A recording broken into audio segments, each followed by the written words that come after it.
Sean, I'm glad you're able to join us today. You're the editor at Winsight Grocery. How'd you get into grocery?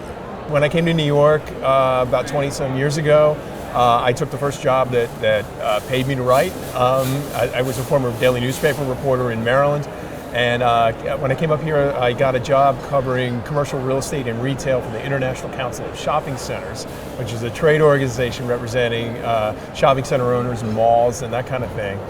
And I got really interested in the tenants more than the landlords, I guess. Mm-hmm. And so that became, an area that I was writing a lot about. And when I saw a position open up at Supermarket News, I went over there.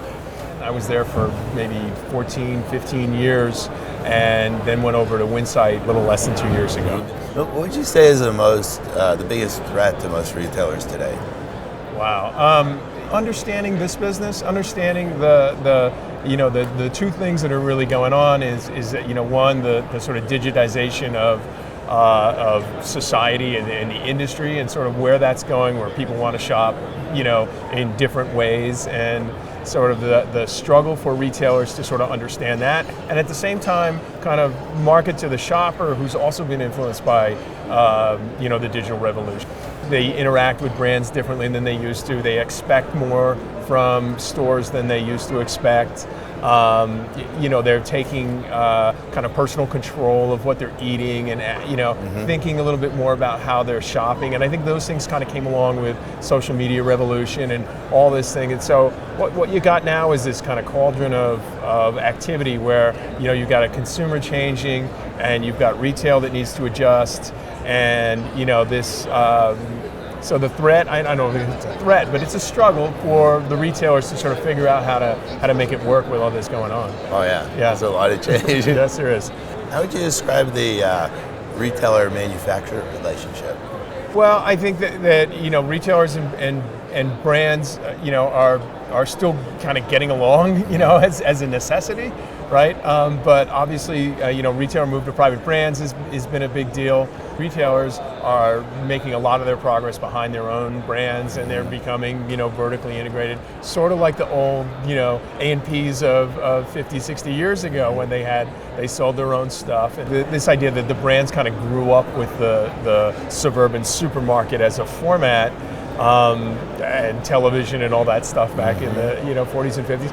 Well, it's come to change. Television's not the same thing it used to be, and I guess the relationships have necessarily needed to evolve a little bit. Mm-hmm. So I guess that's how I see it. Yeah. Which retailers do you admire the most?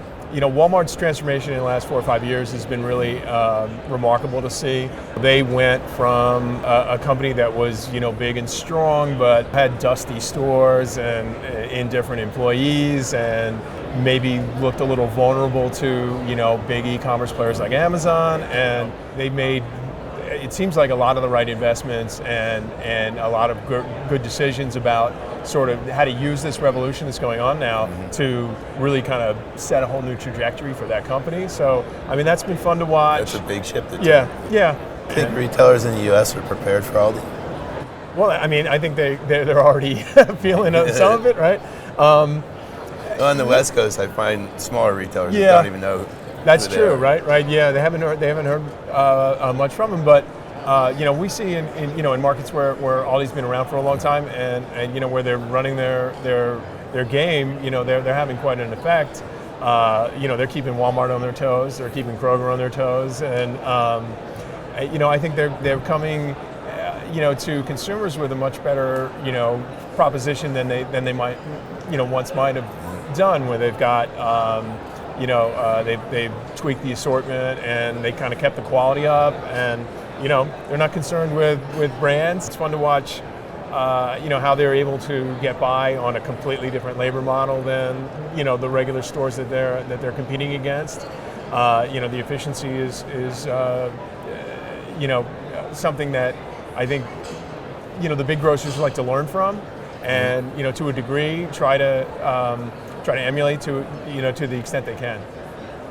You have a prediction on who's going to do better in the States, Lidl or Aldi? Well, I think Aldi's got a 40-year head start, so, I mean, it's funny. I have seen a lot of the Lidl stores and the Aldi stores, some right across the street from one another, and they, for grocers that are very similar in a lot of ways, they really kind of give off different vibes at this point. Lidl is sedate and quiet, and Lidl is a little noisier and brighter and louder.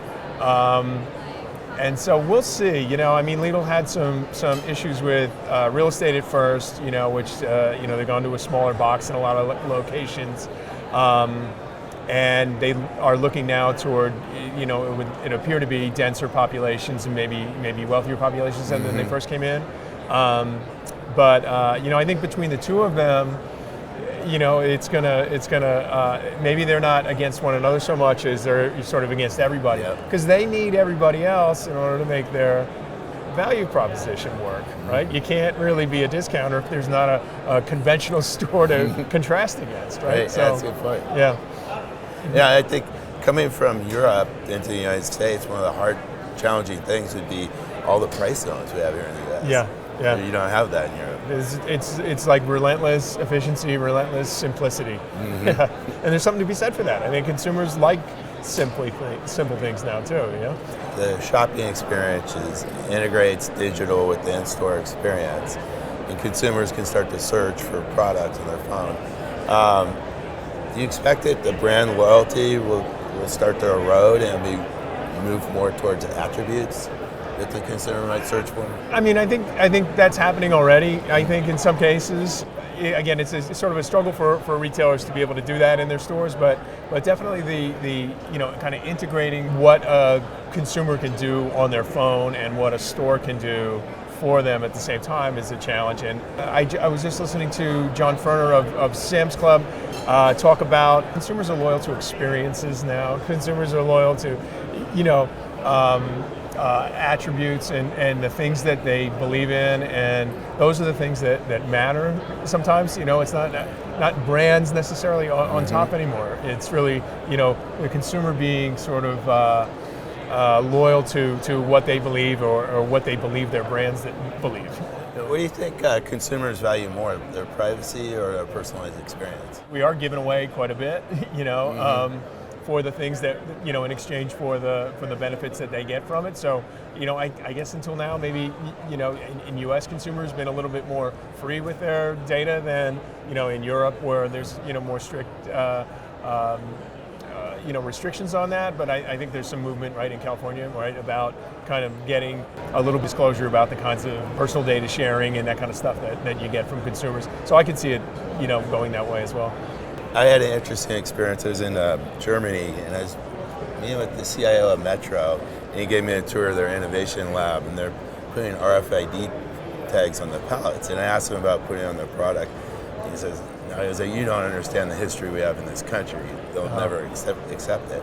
Yeah. So after that, I went to their store of the future, where they had on the razor blades the RFID tags on the product. And they had a scanner. After you go through the checkout, you could scan it so it neutralized the thing. Oh, so interesting. And I asked him when he was giving me a tour, I said, how many of these consumers use that? Nobody. Oh, wow. Yeah.